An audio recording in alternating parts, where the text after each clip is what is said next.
The sun rises over the Giza plateau, casting its first light on a scene of remarkable human endeavor. It is the year 2580 BC, and a monumental project is underway, one that would etch its mark on history forever. The Great Pyramid of Giza, destined to become one of the 7 wonders of the ancient world, is beginning to take shape. In this period, known as the Old Kingdom of Ancient Egypt, a civilization is reaching its zenith. It's an era characterized by unparalleled architectural, cultural, and political achievements. Pharaoh Khufu, the second ruler of the 4th dynasty, reigns over a land rich in resources and ambition. Under his command, the landscape of ancient Egypt is transforming, setting the stage for a legacy that will endure for millennia. The construction of the Great Pyramid of Giza is not just an architectural feat, but also a reflection of the societal, economic, and technological strides of the time. This story is about more than just stone and mortar. It's about the people, the society, and the extraordinary capabilities of an ancient civilization at the height of its power. The Old Kingdom of Ancient Egypt, spanning from around 2600 to 2200 BC, marked a period of unparalleled prosperity. It was an era when Egypt's political and social structures were firmly established, laying the groundwork for centuries of pharaonic rule. During this time, the power of the pharaohs was absolute. They were seen not just as rulers, but as gods on earth, their authority unchallenged. Each left behind a legacy that would shape the course of Egyptian history. Culturally, the Old Kingdom was a Renaissance period. Art flourished, with a focus on realism and detail that would influence Egyptian art for generations. Literature began to take shape, with the emergence of pyramid texts that offer a glimpse into the spiritual and philosophical beliefs of the time. The Old Kingdom, in its essence, was a time when Egypt set the standards in art, architecture, and governance, standards that would endure and influence not just its own future generations but the entire world. The Old Kingdom is perhaps best remembered as the age of the pyramid builders, a golden era of architectural innovation and ambition. This period marked the evolution of royal tombs from simple structures known as mastabas, rectangular mud brick tombs with a flat roof and sloping sides, to the awe-inspiring pyramids, reflecting a society's devotion to their divine rulers and the afterlife. This evolution began with the Step Pyramid of Djoser, designed by the legendary architect Imhotep. Located in Saqqara, 15 kilometers south of the pyramid complex at Giza, this pyramid represented a revolutionary leap in ancient Egyptian architecture, being the world's first colossal stone structure ever built. Further development was witnessed during the reign of the pharaoh Sneferu. He initiated the construction of 3 major pyramids, the Midam, the Bent, and the Red Pyramid. These structures showcased evolving techniques and growing architectural ambitions. The Red Pyramid, Egypt's first smooth-sided pyramid, was a critical step towards the culmination of this architectural evolution, the Pyramids of Giza. The Giza Pyramid Complex, including the Great Pyramids of Khufu, Khafre, and Menkaure, along with the Great Sphinx, stands as the pinnacle of Old Kingdom pyramid construction. The precision and scale of these structures are a testament to the advanced understanding of mathematics, astronomy, and engineering of the time. Behind these monumental constructions was a vast workforce. Recent evidence suggests these workers were not slaves but a well-organized force of skilled artisans, builders, and laborers. They lived in nearby workers' villages and worked under a system of rotational labor, contributing not just their skills but also their beliefs and hopes in the eternal journey of their divine ruler. In 2013, a significant archaeological discovery shed more light on this process.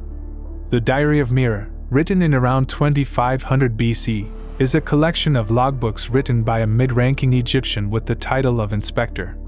These logbooks document the transportation of limestone from the Tura quarries, along the Nile River, to the Great Pyramid of Giza. These logbooks state that 3 round trips were made every 10 days, transporting 30 limestone blocks, amounting to 200 blocks per month. Each block weighed up to 3 tons, and was likely moved on sledges, with wet sand used to reduce friction. This feat, taking about 20 years per pyramid, reflects not just architectural genius but also a highly efficient social organization. The Old Kingdom era, renowned for its architectural feats, also witnessed numerous significant archaeological discoveries that have provided a deeper understanding of this ancient civilization. One of the most significant discoveries in the context of the Old Kingdom is the mummy designated as MCCM 1921. Dating back to 2300 BC, this specimen is the oldest substantially intact mummy ever found. The mummy underwent extensive conservation and radiographic imaging, providing unique insights into Old Kingdom mummification processes. The mummy's condition and its burial at a sacred site suggest the individual had access to a good diet and social advantages. The exhibit at the Carlos Museum showcases the mummy within the broader framework of ancient Egypt's burial customs and the social and political dynamics of the time. Following this significant find, the tomb of Queen Merseynthe III, discovered at Giza in 1927, further showcased the splendor of 4th Dynasty royal burials.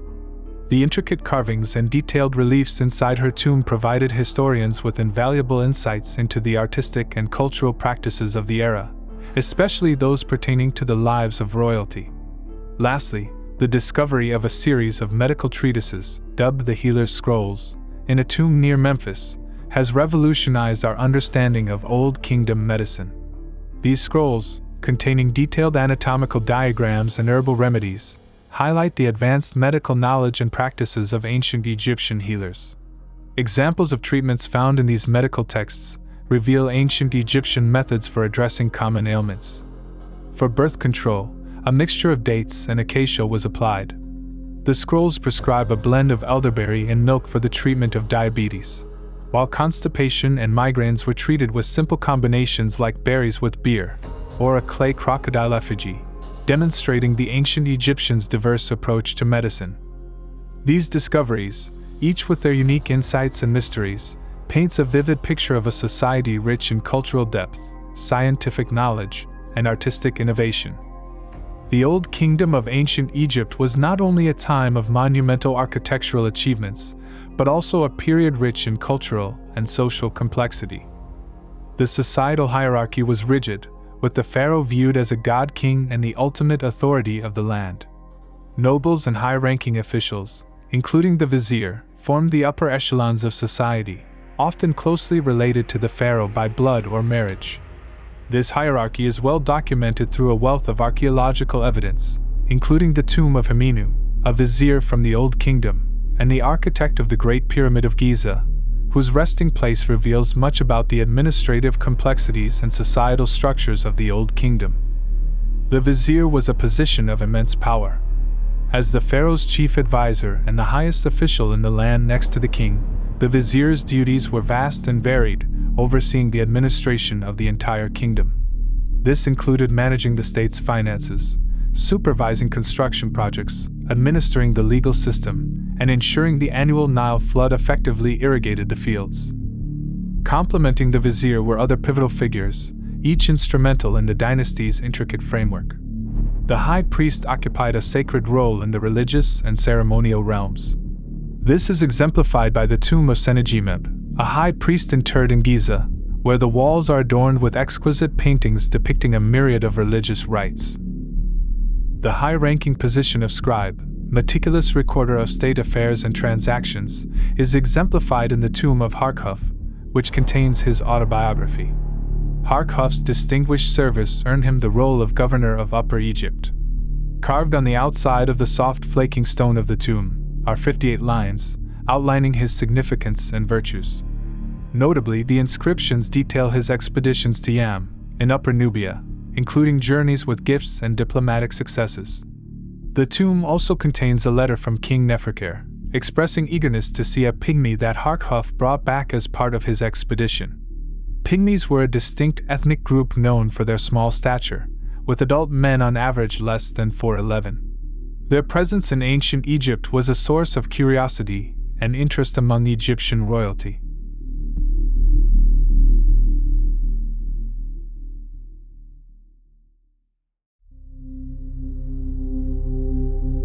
The tomb of Winnie the Elder, dating back to Egypt's 6th dynasty in the Old Kingdom, also stands out for its detailed autobiographical inscription, offering a rare glimpse into the life and times of yet another high-ranking scribe turned governor. Serving under Pharaohs Teti, Pepi I, and Narenra, when he rose from modest origins to become a court official, judge, and eventually a governor. One notable excerpt from the translation of his autobiography highlights his role in quelling a rebellion, quote, "His Majesty made me the sole war leader of his entire land. I went forth upon the Elephantine road, and I returned upon the Coptus road. His Majesty praised me for it greatly." This account not only showcases Weni's military prowess but also provides insights into ancient Egyptian roots and strategies. Another intriguing inscription found on the tomb refers to Weni's management of a substantial construction project. It describes how he assembled a vast labor force, indicating the recruitment of 10,000 workers from various regions of Egypt. This part of the inscription provides insight into the extensive scale of state-sponsored projects during his time, as well as the significant administrative effort involved in coordinating such a large number of workers.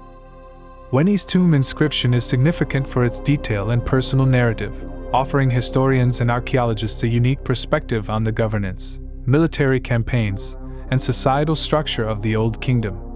His rise from humble beginnings to high officer encapsulates the potential for social mobility in ancient Egyptian society, a theme not frequently encountered in the records of that era.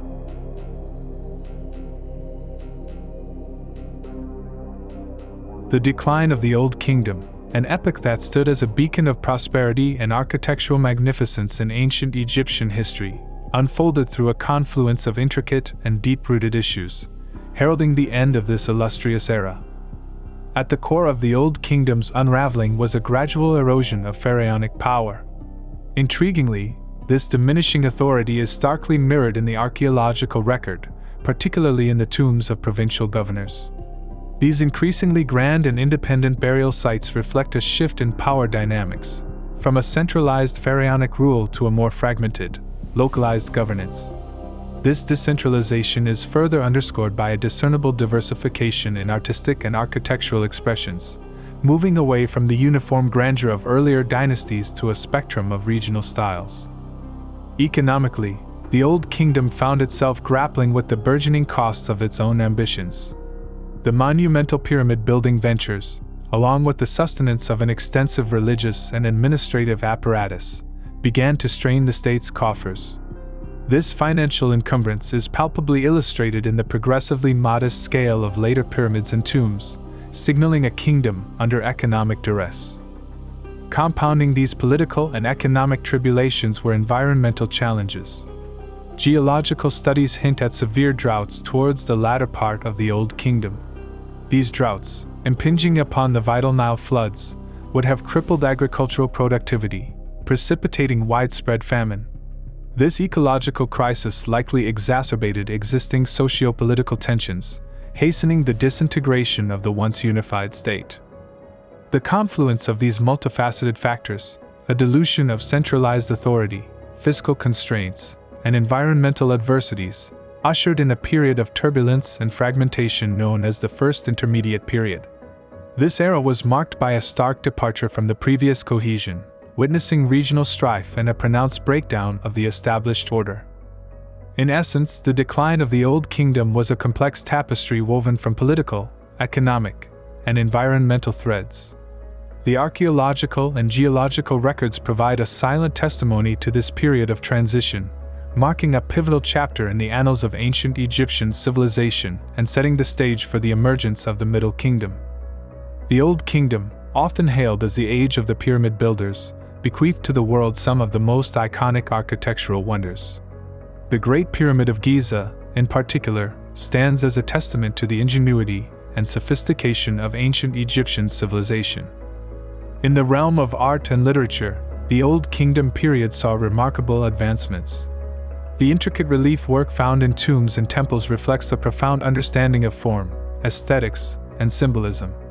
The pyramid texts, some of the oldest religious works ever discovered, offer invaluable insights into the spiritual and philosophical beliefs of the era, underscoring the depth of intellectual inquiry and expression that characterized this period. Politically, the Old Kingdom established the foundational structures of ancient Egyptian governance. The pharaonic system, the administrative apparatus, and the central role of religion in state affairs, all pioneered during this time, would influence subsequent periods of Egyptian history and beyond. The Old Kingdom's contributions to architecture, art, religion, and statecraft have not only shaped ancient Egyptian history but have also provided a source of fascination and scholarly interest for generations. The echoes of this ancient civilization continue to resonate, offering a window into a past that remains a cornerstone of humanity's shared heritage.